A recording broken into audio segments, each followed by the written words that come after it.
Hi guys, so for today's vlog, so maglalakad-lakad lang kami kasama namin si Ate Sky. So pero dadaan muna kami ng McDonald's para bumili ng snack. So ayan, on the way na kami ni G-Style at nasa likod namin si Ate Sky. So hindi lang siya makita dahil yun nga nagtatago. So parang nakita ko siya sumisilip-silip. So ayan, nandito na kami sa drive-thru ng McDonald's. At yun nga, tinitignan ko kung meron silang bagong menu. So syempre, yun pa rin. Meron silang strawberry cream pie at nag-order din ako ng McFlurry. Ayun si Ate Sky. Gusto rin niyang umorder ng chicken nuggets.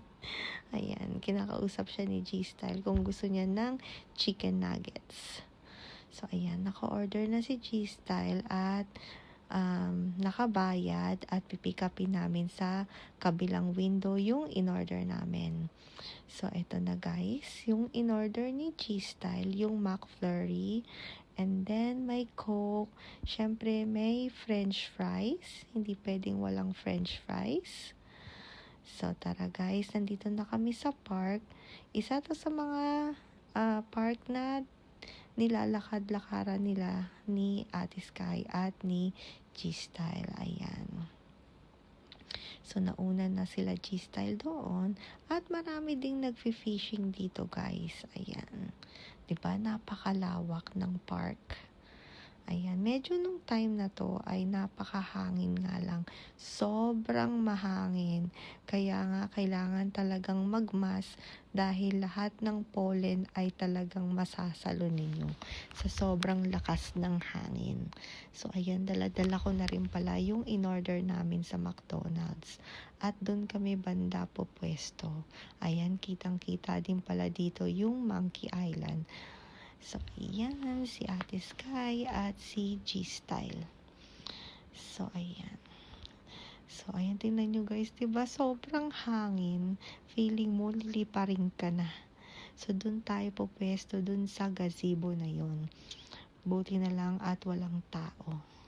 So, ayan. And then, yung mga makikita nyo guys na mga tao, ayan, nagfi-fishing sila dyan.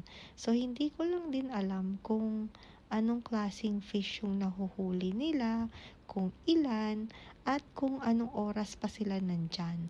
So, ayan yung ating strawberry cream pie. Napakasarap nito guys. At hindi ko lang din sure kung seasonal din yan. Usually, diba, sa McDonald's ay yung apple pie. Ayan si Sky. Binibigyan na ni G-Style ata ng French fries. Dahil si Ate Sky, yung chicken nuggets minsan ayaw niya, lalo na kung kasama yung skin.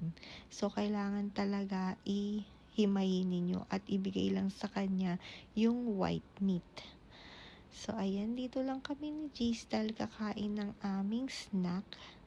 So, ayan. And then later, sabi niya, maglalakad-lakad na sila ni Ate Sky habang kumakain pa ako. Ayun nga, kinakain ko tong McFlurry, parang feeling ko lalo akong nilamig. Dahil nga sobra palang hangin. Ayun. Kasi nga yung panahon dito sa Japan ay pabago-bago. Kaya hindi mo maintindihan kung ano talaga yung susuotin mo. Ayan, nung medyo maaga, medyo mainit. Kaya nga sabi ko kay G-Style ay, yun nga, gusto ko ng McFlurry. Nag-crave talaga ako. And then, ito ng ating strawberry cream pie. So, ayan.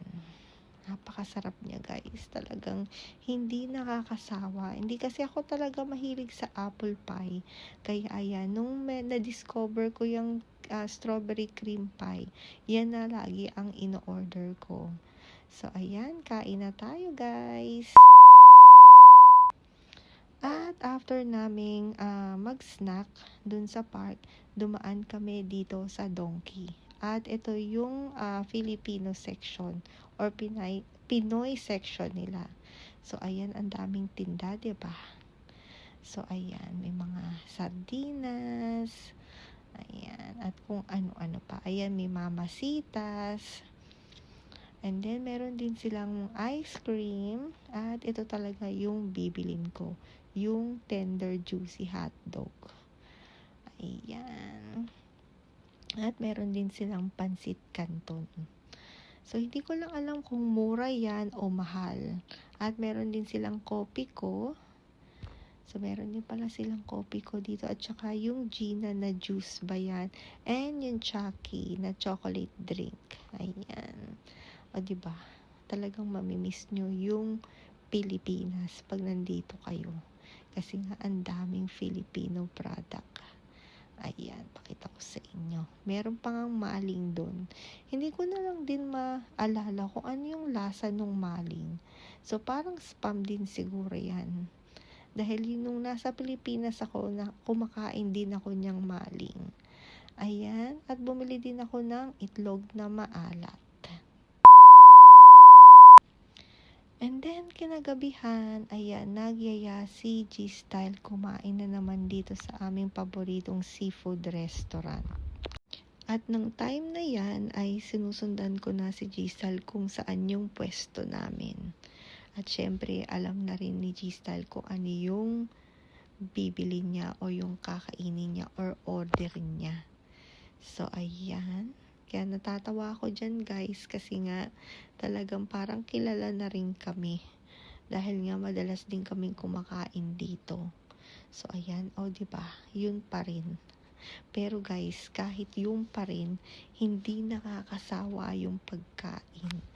Dahil nga kada punta mo dito, parang pasarap ng pasarap yung food. Ayan, tingnan nyo. Lalo na kung mahilig kayo sa seafood, talagang ma-enjoy ninyo. So, ayan. Diba? Worth it naman. And then, umorder din siya nung paborito naming hot sake. So, ayan. Ayan yung itsura.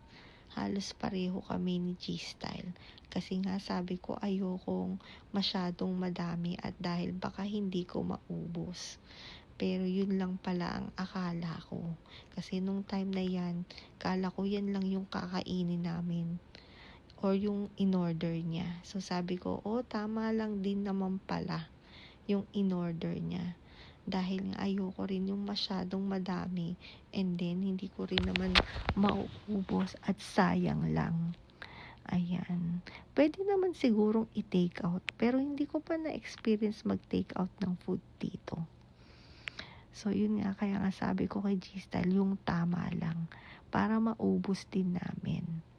Ayan, kung mahilig kayo guys sa seafood, dito kayo kumain. Actually, malapit din to sa bahay namin. At katabi din ito ng Calbee House. So, dikit-dikit siya. May Italian restaurant. Yun nga, yung Calbee House na Yakiniku. At ayan na, nag-umpisa nang dumating yung iba. So, ayan, kampay-kampay muna tayo. Ayan yung ating hot sake. So, hindi na siya ganun kainit. So, pwede na nating inumin. Dahil nga, pag sinerve ito guys, sobrang init. Kaya mag-iingat kayo kung wala kayong balak mapaso. At ayan pa yung mga food na in-order ni G-Style. Kaya nagulat talaga ako. Ayan pa. May soup pa. So, after namin mag-dinner, so diretso na kami sa bahay. Alright guys, bye!